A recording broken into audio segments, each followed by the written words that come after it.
하고 인사하겠습니다. 참 잘 오셨습니다. 우리 같이 인사하겠습니다.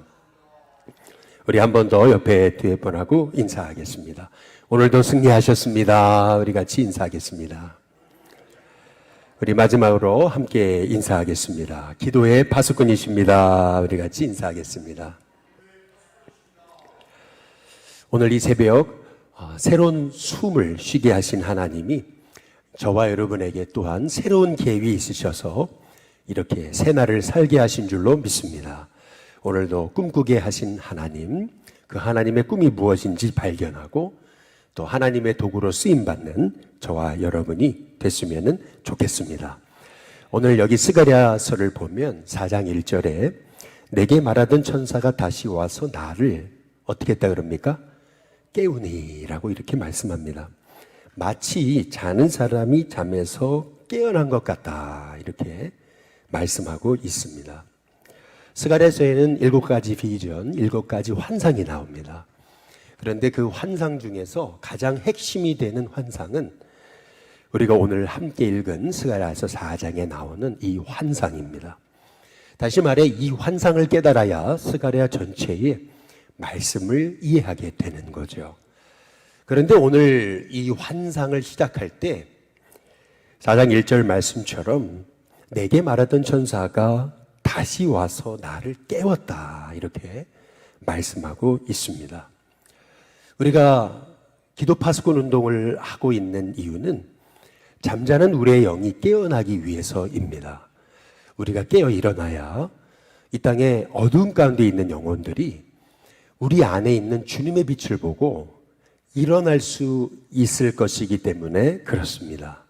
그래서 하나님은 우리를 이 새벽에 깨우시는 줄로 믿습니다. 어제 우리가 아버지 마음이라고 하는 그런 영화를 함께 우리가 보러 갔죠.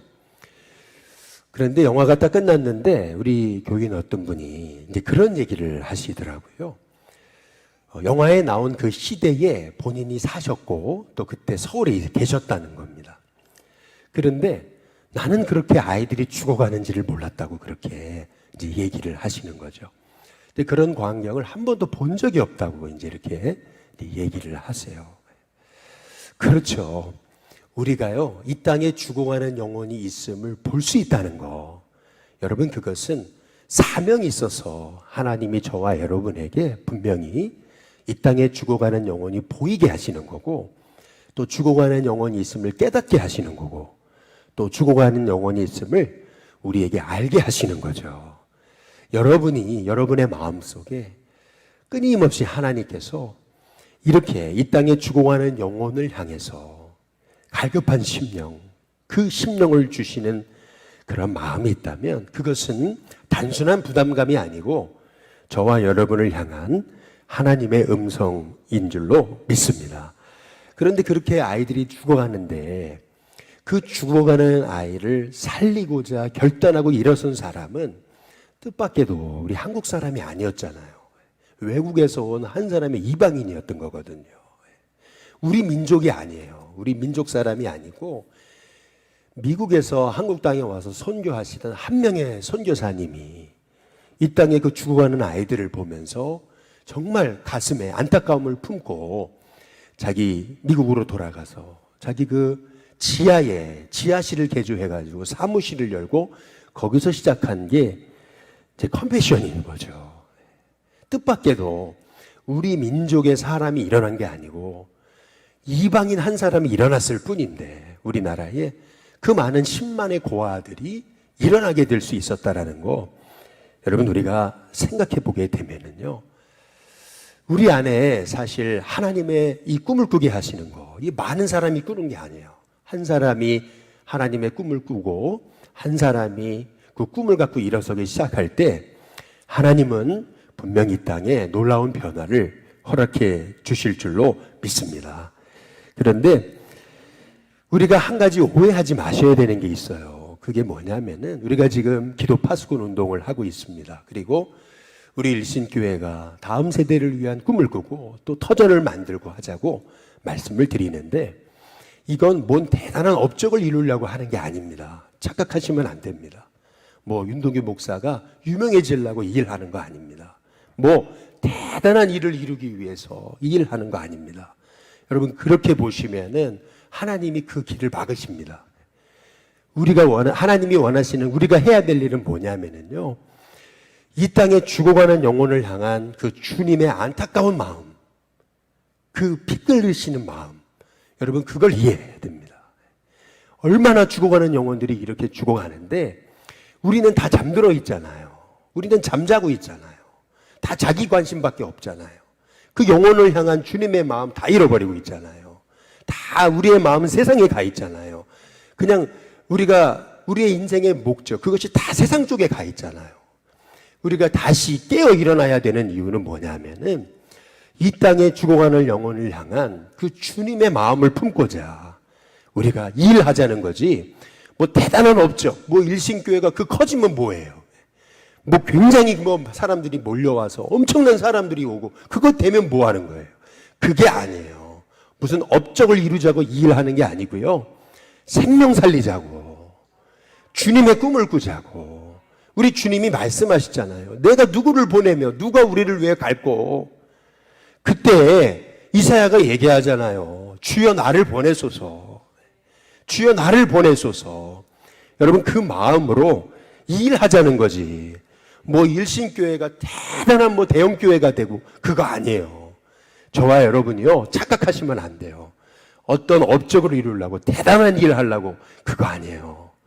여러분 그 컴패션에 그 에버레스트 스완슨 선교사님이 대단한 일을 하려고 그거 컴패션 시작한 거 아니에요. 정말 그 한 명의 죽어가는 아이에 대한 안타까운 그 주님의 마음을 품고 이름도 없이 빛도 없이 그 영혼 살리려고 몸부림친 거예요. 그때 하나님이 역사하신 거예요. 마찬가지로 저와 여러분도요. 하나님이 왜 깨우시는 거예요? 왜 스가랴를 깨우십니까? 당시에 이스라엘이요. 포로된 자에서 돌아왔는데 성전 짓다가 중단됐잖아요. 하나님은요. 다시 성전을 일으키기를 원하시는 거예요. 그래서 여기 보시면은 2절에 한번 보세요. 2절에 보면 그가 내게 묻되 내가 무엇을 보느냐. 여러분 무엇을 보느냐가 저와 여러분의 인생을 결정하게 되는 줄로 믿습니다. 뭘 보느냐? 너 지금 뭐 보고 있느냐? 그런데 여기 보니까 스가랴가 대답하잖아요. 내가 보니라고 말하죠. 순금 등잔대가 있습니다. 그런데 그 위에는 기름 그릇이 있고 또 그 기름 그릇 위에 7 등잔이 있고 그 기름 그릇 위에 있는 등잔을 위해서 7 관이 있다. 계속 7을 얘기하고 계시죠. 열왕기상에 7장 49절에 보면 솔로몬이 세운 성전에는요 5개 오른쪽 왼쪽 5개 해가지고 10개 등잔대가 있는 거예요. 10개.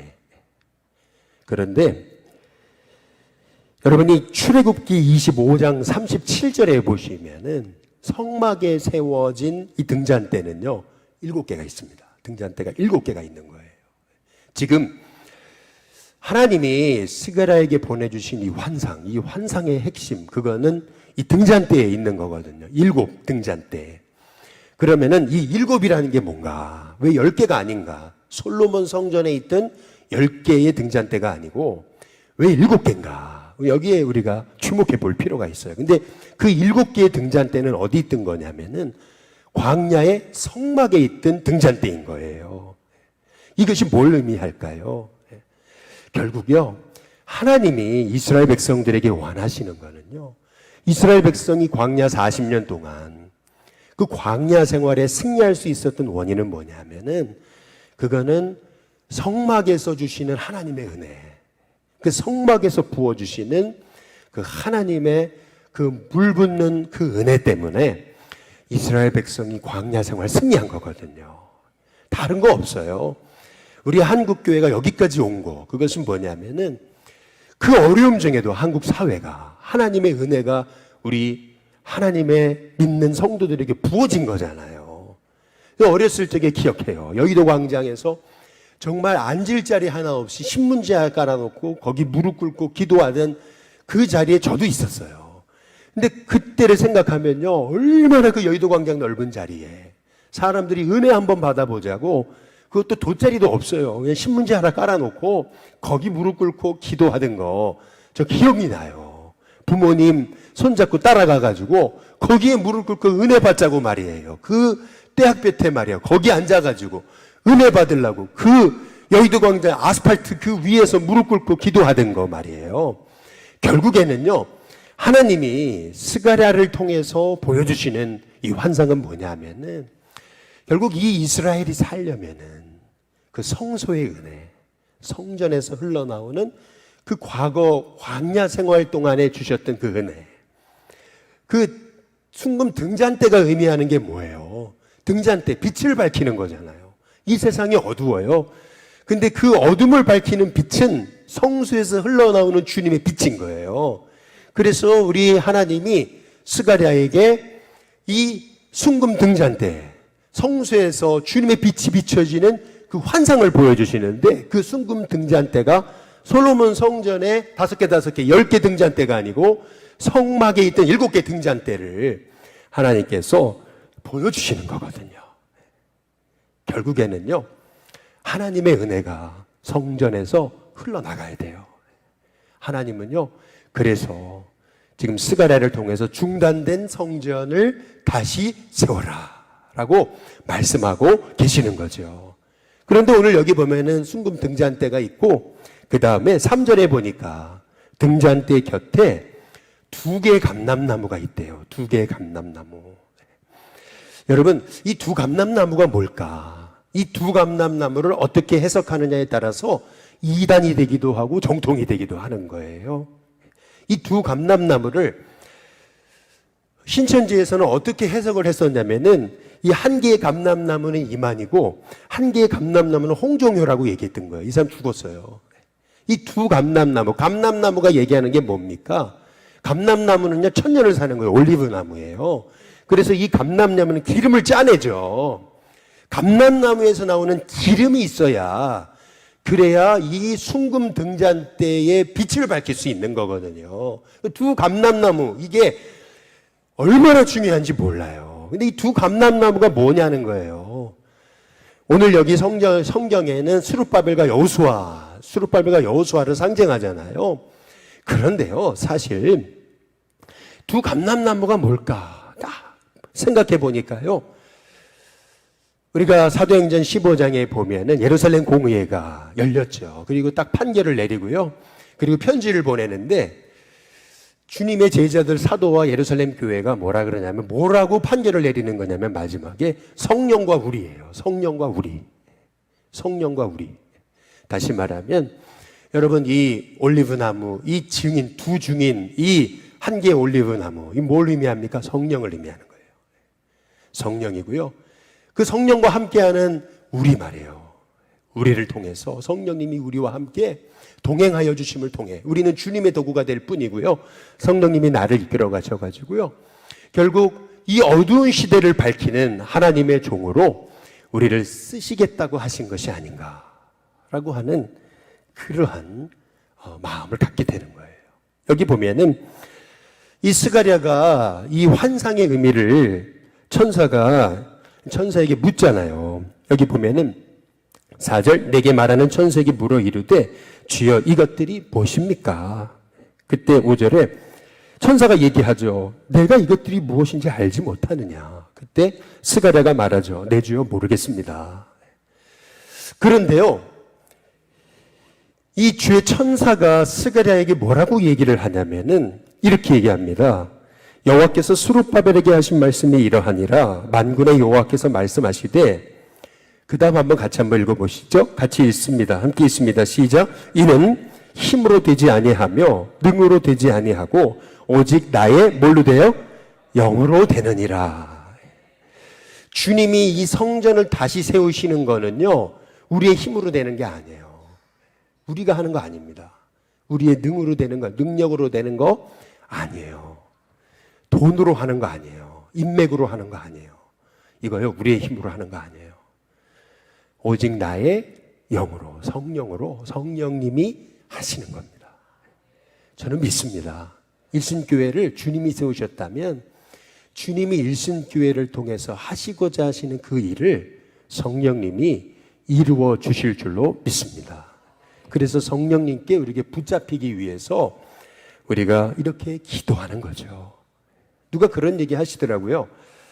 이번에 우리 성경학교 주제가 나는 믿음의 사람인데 우리 아이들에게 제가 그 믿음이 뭔가라고 했을 때 풍선에 바람이 들어가는 것을 제가 의미했어요. 풍선이 있는데요. 바람이 들어가야 풍선 나와지는 거죠. 근데 바람이 빠지면은 풍선이 아니잖아요. 그냥 고무 이렇게 그냥 쭈그러든 거지요. 믿음의 사람이 왜 믿음의 사람이 돼야 되냐면은요. 풍선과 같아요. 바람이 안 들어가면은요. 그 풍선이 아니에요. 그래서 믿음의 사람이 믿음이 없으면은요. 그 하나님 사람이 아니에요. 근데 제가 그렇게 얘기를 했던 거예요. 그런데 누가 그러더라고요. 여러분이 개업식을 하게 되면은 어떤 개업하는 데 가보면 그러잖아요. 이렇게 막 춤추고 막 이렇게 바람 집어넣어가지고 막 춤추는 그러한 그거 있잖아요. 근데 그게 어떻게 되는 원리예요? 바람을 집어넣으면 막 이러겠다가 바람을 빼면은 다시 죽었다가 바람이 집어넣으면 막 이랬다가 이러는 거잖아요. 결국 그 바람이 뭐예요? 바람이 들어가야 춤을 추는 거거든요. 그 바람이 뭡니까? 성경에서 말하는 바람은 뭐냐면 하나님의 호흡이에요. 성령이에요.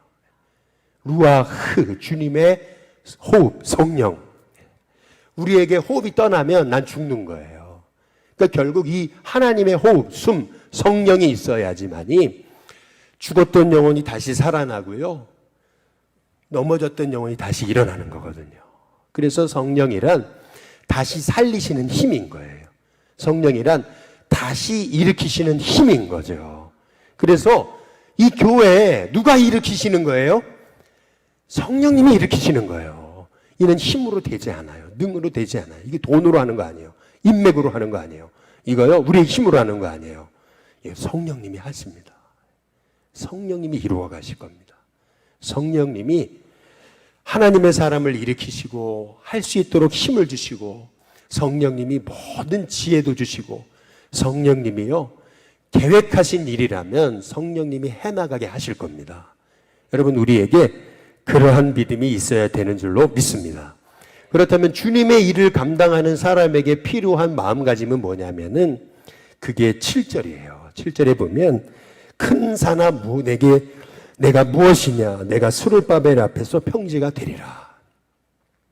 한번 따라해 보시죠. 큰 산아 평지가 되리라. 큰 산아. 큰 산이 뭘 의미하는 거예요? 큰 산은요, 넘을 수 없을 것 같았던 엄청난 난관을 얘기하는 거예요. 못 넘을 것 같아요. 가끔요, 우리가 어느 산을 가잖아요. 지난번에도 우리 청년들하고 한라산 갔었는데 한라산 가려고 생각하니까요, 이거 저 어떻게 가지? 큰 산이잖아요. 저거 어떻게 가지? 어떻게 넘지? 그렇죠? 그런데요, 큰 산을 넘는 방법이 있대요. 그게 뭐냐면요, 큰 산보다요 여러분 더 큰 그 비전을 갖고 눈을 바라보고 더 큰 것에 주목하면은요 얼마든지 올라갈 수 있다는 거예요. 마찬가지죠. 여러분, 우리 인생에 큰 난관들이 있어요. 근데 그 큰 산에 주목하는 게 아니고 그 뒤에 역사하시는 하나님의 손길을 의지하면은요, 여러분, 그 큰 산은 평지가 되는 은혜가 있게 되는 줄로 믿습니다. 지금 있는 문제를 보는 게 아니고요, 그 뒤에 역사하시는 하나님의 손 말이에요.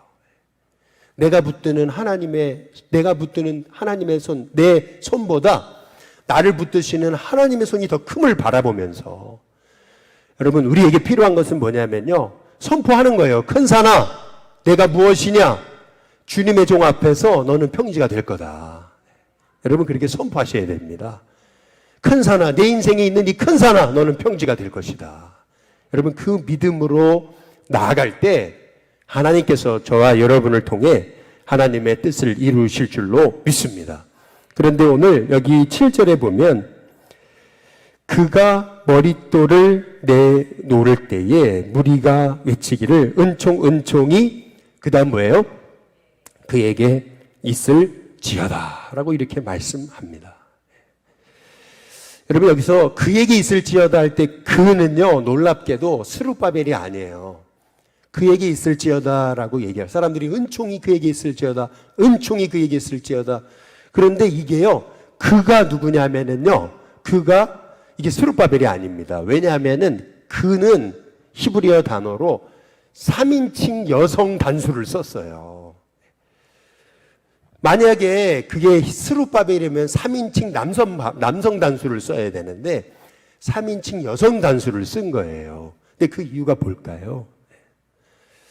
여러분, 성령님은요, 하나님은요, 남자도 아니고 여자도 아니셔요. 성령님은요, 우리에게 꼭 어머니같이 우리를 품으시잖아요. 다시 말해, 왜 여기 그에게 있을지다, 은총이 그에게 있을지어다라고 얘기하는 걸까요? 왜 3인칭 단수를 썼을까요? 근데 그 이유가 있는 거예요. 이 모든 일은 성령님이 이루시는 거예요. 우리가 하는 게 아니에요. 성령님이 해 나가실 겁니다.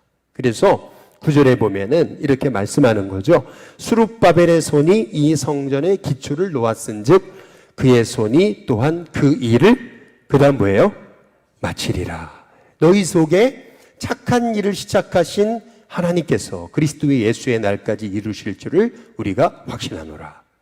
빌립보서 1장 6절에 사도 바울이 고백하잖아요. 감옥에 갇혀 있지만 그러나 내 안에, 우리 안에 착한 일을 시작하신 그분께서 반드시 그분의 날까지 그 착한 일을 그분이 이루실 것을 확신하노라. 결국 주님이 모든 일을 이루시는 거거든요. 여러분, 주님의 교회는요, 주님이 세우십니다. 주님의 교회는 성령님이 세워 가시는 거예요. 우리가 그거 잊어버리면 안 돼요. 사람이 하는 거 아니에요. 성령님이 세워 가십니다. 성령님이 이 일을 해 나가세요. 그런데 우리는 자꾸 그렇잖아요. 10절에 보니까 작은 일의 날이라고 멸시하는 자가 누구냐. 언제든 주님의 일을 폄하하는 사람이 있는 거예요. 옛날에 솔로몬 성전 바라보고 세워질 스룹바벨 성전이 너무 초라해 보이는 거죠. 그런데요, 자꾸 우리의 마음은 이렇게 될까? 뭐 해봤자 별로 뭐 한다고 되냐. 자꾸 우리의 마음에 이것이 작은 일이라고 자꾸 우리 스스로 폄하하는 거거든요. 그런데요, 하나님 말씀하시잖아요. 스룹바벨의 손에 다림줄이 있음을 보고 기뻐할 것이다. 스룹바벨의 손에 다림줄이 있어요. 다림줄이 뭡니까? 건축할 때 이 벽 세워 올리는데 다 기준점이 되는 거거든요. 근데 참 놀랍게도 거기 이 일곱은 갑자기 일곱으로 변하죠. 온 세상에 두루 다니는 여호와의 눈이다. 이렇게 말씀하시잖아요. 아까 일곱 계속 나왔잖아요. 일곱 등잔 때. 계속 일곱을 강조하고 있는 거거든요. 알고 보니까 그 일곱은 뭘 의미하냐면 하나님의 눈입니다. 하나님이요, 다 보고 계세요. 지금 하나님이요, 이 일을 하나님이 주목하고 계세요. 하나님이 시작하시고 하나님이 지금 이루어 가시고 하나님이 주목하시는 일이라면요, 결국 완성하시는 분도 하나님이신 거예요. 하나님이 보고 계십니다. 하나님의 눈으로 이 땅에 주님의 일을 할 사람, 스룹바벨 같은, 여호수아 같은 하나님의 종들이 하나님 일어나기 원하세요. 저는 저와 여러분이요, 이 땅에 죽어가는 영혼을 바라보면서 교회가 교회로서의 사명을 다시 회복하고 이 땅에 죽어가는 영혼을 살리는 일에 하나님, 우리가 잠들어 있지 말고 다시 깨어 일어나서 이 죽어가는 영혼들을 향해서 정말 주님의 복음을 전하는 저희들이 될 수 있게 해달라고. 이것이 단순히 뭐 업적 이루고 대단한 일 하려고 하는 거 아니고요, 정말 한 영혼의 죽어가는 영혼 살리려고 하나님 나를 부르신다. 여러분, 그 믿음을 가지고요, 저와 여러분의 마음속에 착한 일을 시작하신 하나님께서 반드시 그 일을 이루실 것을 믿으면서 스룹바벨을 통해 꿈꾸신 하나님, 그 꿈을 이루셔서 스룹바벨 성전을 짓게 하시고 그 성전에서 흘러나오는 주님의 빛을 통해서 죽어가는 영혼을 살리기를 원하셨던 하나님이 우리 일신교회를 통해 또 저와 여러분을 통해 흘러나오는 빛을 통해서 이 땅에 죽어가는 영혼을 살리시는 은혜가 있게 하실 줄로 믿습니다. 우리 시간 같이 선포하겠습니다. 우리 7월 27일 띄워줘 보세요. 같이 한번 같이 선포하겠습니다. 오른손 딱 드시고 같이 함께 선포하겠습니다. 나는 하나님이 보시고 심히 좋았다고 말씀하신 사람이다. 나는 그 정도로 꽤 괜찮은 사람이다. 한 번 더요. 나는 하나님이 보시고 심히 좋다고 말씀하신 사람이다. 나는 그 정도로 꽤 괜찮은 사람이다. 다시 한 번 더요. 나는 하나님이 보시고 심히 좋다고 말씀하신 사람이다. 나는 그 정도로 꽤 괜찮은 사람이다.